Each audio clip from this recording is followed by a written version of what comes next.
सभी भैया बहनों को नमस्कार। आज हम अर्थालंकार के अंतर्गत रूपक अलंकार का अध्ययन करेंगे। परिभाषा की दृष्टि से देखते हैं कि जब गुण की अत्यधिक समानता के कारण उपमेय में उपमान का अभेद आरोप कर दिया जाता है, अर्थात उपमेय और उपमान को एक कर दिया जाता है, वहाँ रूपक अलंकार होता है। देखेंगे, उदाहरण देखेंगे कि जैसे मैया मैं तो चंद्र खिलौना ले हूं। अब यहाँ श्री कृष्ण माँ यशोदा से हट कर रहे हैं कि हे माँ, मैं तो चंद्रमा रूपी खिलौना लूंगा। दूसरा उदाहरण देखते हैं कि चरण कमल बंदों हरे राई। अब यहाँ चरण क्या है? उपमेय, और कमल क्या है? उपमान।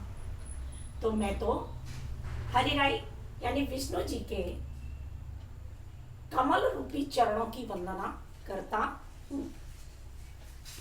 शशि मुख पर घूंघट डाले।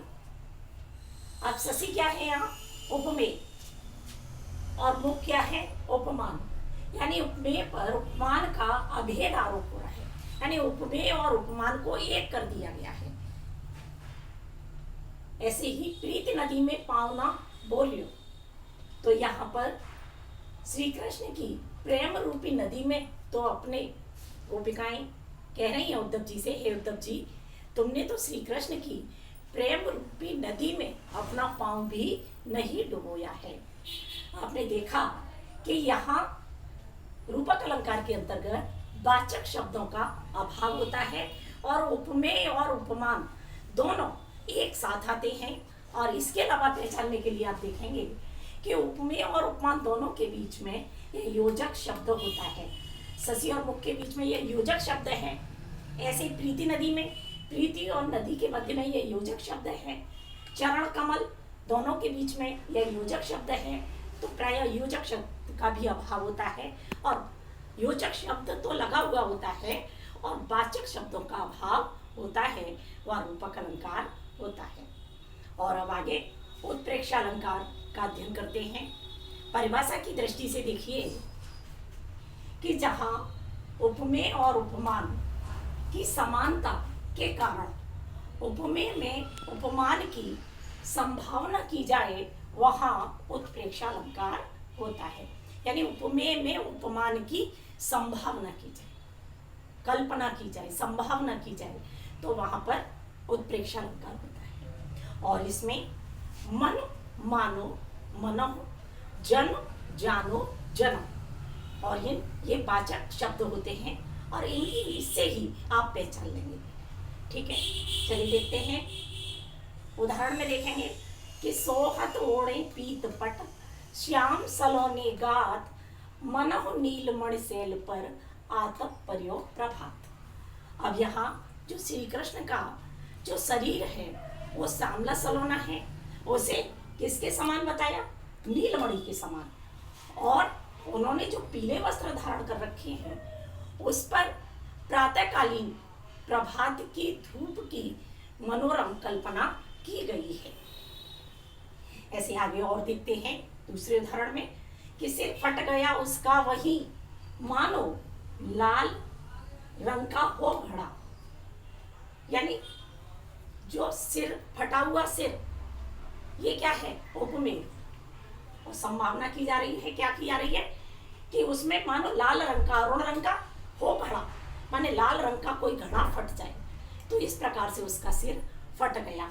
और इसमें वाचक शब्द क्या आया? मानो। जैसे ऊपर आया था मनो, यहाँ क्या आया? मानो। अगले उदाहरण के माध्यम से देखते हैं कि देखन नगर भूप सुत आए, समाचार पुरवासन पाए, धाय काम धाम सब त्यागी, मनोरंग निधि लूटन लागी। अब इसमें आपने देखा कि राम और लक्ष्मण जब अयोध्या दर्शन के लिए आए, अयोध्या देखने के लिए आए, तो वहां के पूर्ववासियों की, नगर के निवासियों की, अयोध्या नगरी के निवासियों की क्या स्थिति हो गई कि यहाँ राम और लक्ष्मण का जो सौंदर्य है वह तो हुआ उपमेय, राम और लक्ष्मण का सौंदर्य। और खजाना जो निधि है, खजाना है, वह क्या है? उपमान।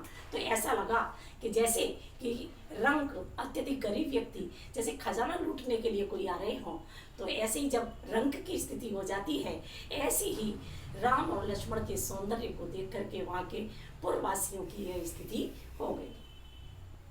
आगे और देखते हैं कि उस काल मारे क्रोध के तन कांपने उसका लगा, मानो हवा के वेग से सोता हुआ सागर जगा। अब यहाँ अभिमन्यु की मृत्यु का समाचार जब अर्जुन ने सुना, तो जो अर्जुन का जो क्रोध है वह क्या है? उपमेय। और उद्वेलित, सागर का उद्वेलित होना, ये क्या है? यह है उपमान। यानी जैसे ही अभिमन्यु की मृत्यु का अर्जुन ने समाचार सुना, तो उनका जो क्रोध है वह इस प्रकार से, जैसे कि समुद्र में कोई ज्वार भाटा आने पर उद्वेलित होना, सागर का उद्वेलित होना, यह है उसका उपमान। तो इस तरह से अब हमने अभ्यर्थालंकार के अंतर्गत उपमालंकार, रूपक अलंकार और उत्प्रेक्ष अलंकार का अध्ययन किया। अब हम इसको थोड़ा सा पहचानेंगे, पुनः एक बार और देखते हैं उदाहरण के माध्यम से, कि देखेंगे जैसे चरण कमल सुशोभित हो रहे हैं। अब आपने देखा चरण और कमल दोनों के बीच में क्या है? एक योजक शब्द है, जो योजक चिन्ह है। ये चरण और कमल के बीच में ये योजक चिन्ह लगा हुआ है। और दूसरा, चरण क्या है? उपमेय, और कमल क्या है? उपमान। दोनों एक साथ अभेद स्थापित हो रहा है दोनों का। तो यहाँ पर कौन सा अलंकार हुआ हमारा? ऐसे रूपक अलंकार हुआ। ठीक है।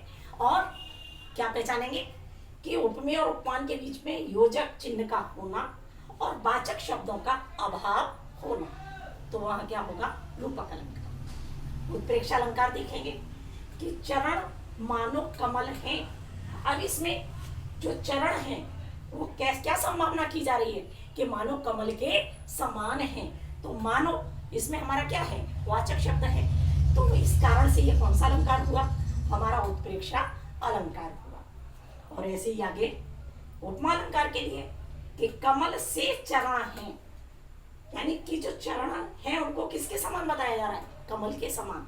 तो से इसमें आ गया, यानी सा, सी, से, सम, सदृश, ज्यों, इस प्रकार के शब्द जहां आ जाएं तो वहां पर उपमा अलंकार होता है। ये देखिएगा, उदाहरण के माध्यम से आपने इन अलंकारों को समझा। परीक्षा में भी आपके 2 अंक में तो आपको उदाहरण लिखने के लिए आता है। अलंकार बताइए, उसकी परिभाषा बताइए और उदाहरण दीजिए, और 2 अंक में आपको पहचानने के लिए आता है। अतः आप अच्छे से समझ लेंगे, उदाहरण को ढंग से पढ़ेंगे, काव्य को समझ करके करेंगे, तो आप निश्चित ही सफलता को प्राप्त करेंगे। और इसके अलावा 11th और 12th में भी और 10th में भी काव्य सौंदर्य की दृष्टि से भी अलंकार का उपयोग होता है। तो इसलिए अच्छे से देखिएगा। धन्यवाद।